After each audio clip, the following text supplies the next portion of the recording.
Paix sur vous. Bienvenue dans ce deuxième épisode consacré aux erreurs du Coran. Aujourd'hui, nous allons parler des erreurs liées aux montagnes. La vidéo comportera 3 parties. Premièrement, nous aborderons la question: les montagnes sont-elles comparables à des piquets? Ensuite, nous verrons: est-ce que les montagnes empêchent réellement la terre de trembler? Et enfin, nous discuterons de l'idée selon laquelle les montagnes auraient été jetées sur la terre. Plusieurs personnes affirment que le Coran dit que les montagnes empêchent la terre de trembler et se réfèrent souvent au site Wiki-Islam comme source. Pour ceux qui ne connaissent pas ce site, Wiki-Islam peut donner l'impression d'être un site musulman ou affilié à Wikipédia, mais ce n'est ni l'un ni l'autre. En réalité, il s'agit d'un site qui critique ouvertement l'islam. D'ailleurs, si vous demandez à ChatGPT son avis sur ce site, voici ce qu'il pourrait répondre. Mon avis sur Wiki-Islam se base sur son approche et son contenu. Le site semble axé sur une critique systématique de l'islam, mettant l'accent sur les aspects les plus controversés ou négatifs de la religion. Bien que la critique puisse encourager la réflexion, Wiki-Islam donne l'impression de manquer d'équilibre en ne présentant pas les diverses perspectives académiques ou spirituelles au sein de l'islam. Cela limite sa capacité à offrir une vue complète et nuancée du sujet. L'accusation de ce site est la suivante. La géologie moderne a découvert que de grandes plaques dans la croûte terrestre sont responsables de la formation des montagnes. Ce processus est appelé tectonique des plaques. Lorsque ces plaques massives se rencontrent, la pression qui s'exerce pousse la croûte terrestre vers le haut, formant ainsi des montagnes, tout en provoquant des tremblements de terre et des failles à la surface de la Terre. La formation des montagnes et la survenue de tremblements de terre sont donc le résultat d'une activité tectonique déstabilisatrice. Les deux phénomènes font partie du même processus et l'un ne peut exister sans l'autre. Le Coran, quant à lui, affirme que les montagnes sont comme des piquets enfoncés dans le sol, stabilisant ainsi la terre, qui tremblerait sans elle.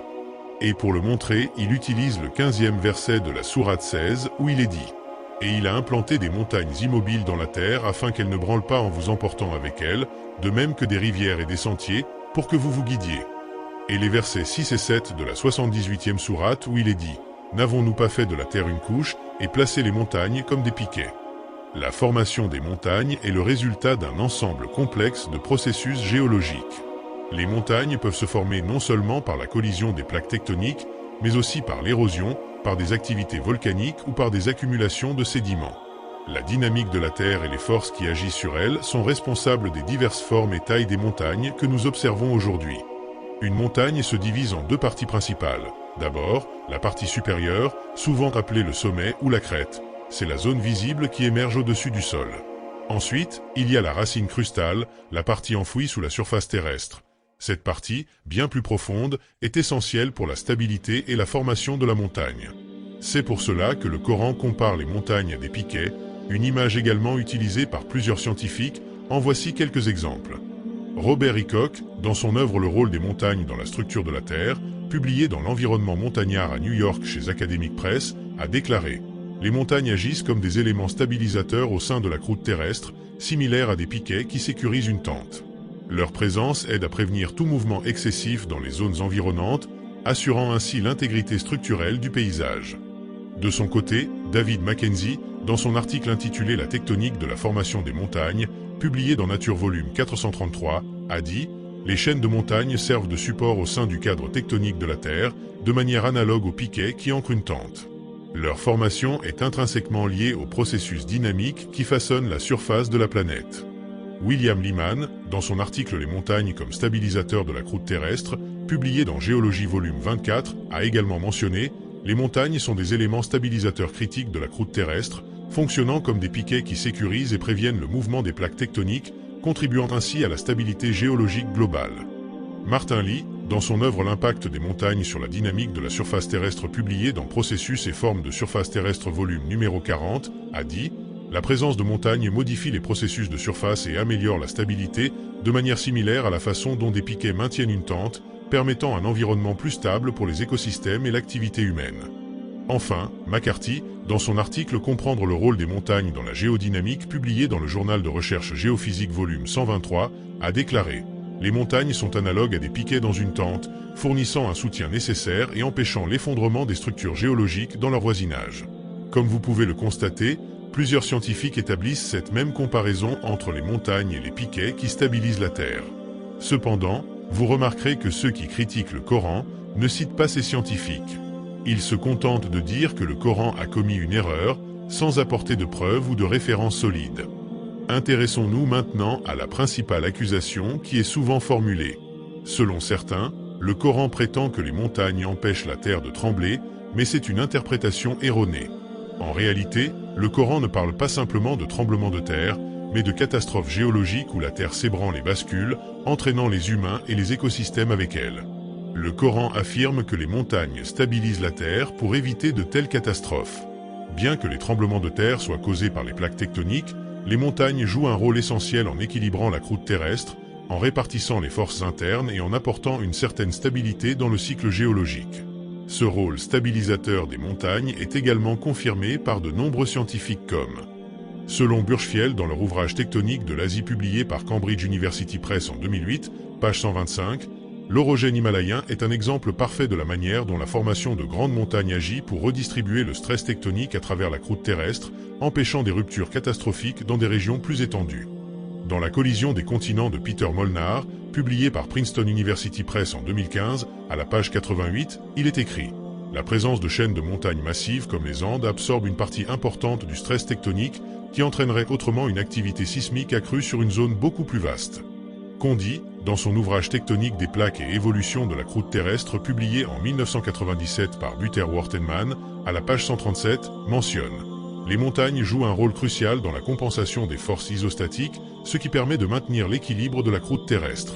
Sans cet équilibre, des mouvements verticaux incontrôlés des plaques terrestres, pouvant entraîner des ébranlements majeurs, se produiraient. » Kiray, Clopet et Vine, dans Tectonique globale publié par Wiley-Blackwell en 2009, page 290, affirment que les chaînes de montagnes sont souvent associées à la stabilisation des plaques tectoniques en agissant comme des points d'ancrage dans la croûte terrestre.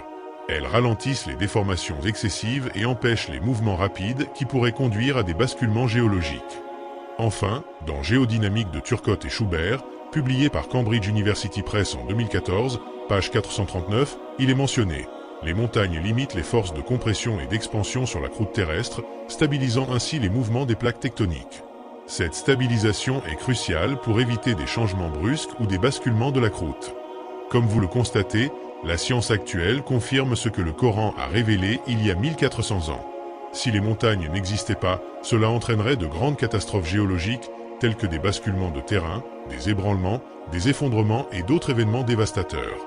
Les montagnes jouent un rôle vital dans la stabilité de la croûte terrestre, en agissant comme des soutiens naturels qui préviennent ces désastres.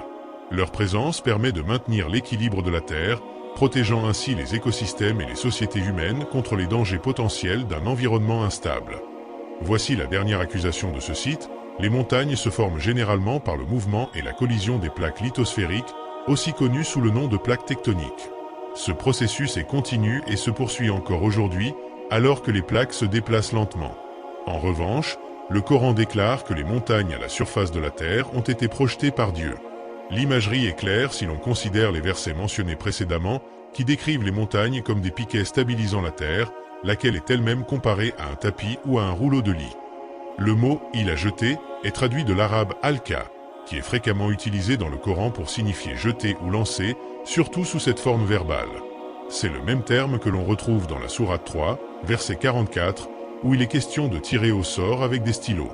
On peut facilement imaginer que les montagnes ont été dispersées de la même manière. Ce mot apparaît également dans la sourate 12, verset 10, lorsque le prophète Youssouf est jeté dans un puits, et dans la sourate 20, verset 20, lorsque Moïse jette son bâton, qui se transforme en serpent. Selon eux, puisque le mot alka signifie jeter, ils en concluent que, dans le Coran, Dieu lance les montagnes sur terre. Cela montre leur niveau de réflexion. En réalité, le mot alka a plusieurs définitions qui dépendent du contexte. Par exemple, lorsque l'on dit « il a prononcé un discours », on utilise le verbe alka. Allez-vous dire qu'il a jeté un discours? De même, si l'on dit « il a offert ses salutations », allez-vous affirmer que, puisque le verbe utilisé est alka, cela signifie qu'il a jeté ses salutations? Ce raisonnement n'est donc pas logique. Il n'est pas surprenant de trouver plusieurs significations pour le même mot dans le dictionnaire, même en français. Prenons par exemple le verbe « passer ». Dans le sens de se déplacer, on peut dire « il est passé devant la maison ». Ici, passer signifie simplement se déplacer d'un endroit à un autre en traversant un point particulier. Dans le sens de donner, on peut dire « Peux-tu me passer le sel ?» Dans ce contexte, passer signifie donner ou tendre quelque chose à quelqu'un. Dans le sens de réussir un examen, on peut dire « Elle a passé son examen de conduite ». Ici, passer signifie se présenter à un examen, sans préciser si elle a réussi ou non. Dans le sens de être accepté, on peut dire « Son comportement passe mal auprès de ses collègues ». Dans ce cas, passer signifie être toléré ou être perçu. Dans le sens de changer d'état ou se transformer, on peut dire « Le lait est passé, il a tourné ». Ici, passer signifie devenir périmé ou se détériorer. Enfin, dans le sens de diffuser, on peut dire « Le film passera à la télévision ce soir ». Dans ce contexte, passer signifie être diffusé à la télévision ou au cinéma. Vous voyez que le verbe passer, tout comme le verbe jeter en arabe, peut avoir plusieurs significations. Les islamophobes ne réfléchissent vraiment pas. En résumé, nous avons vu que plusieurs scientifiques comparent les montagnes à des piquets, tout comme le Coran. Nous avons également constaté que la science confirme le rôle stabilisateur des montagnes, tout comme l'affirme le Coran. Enfin, nous avons observé que le verbe alqa a plusieurs significations au-delà de celle de jeter.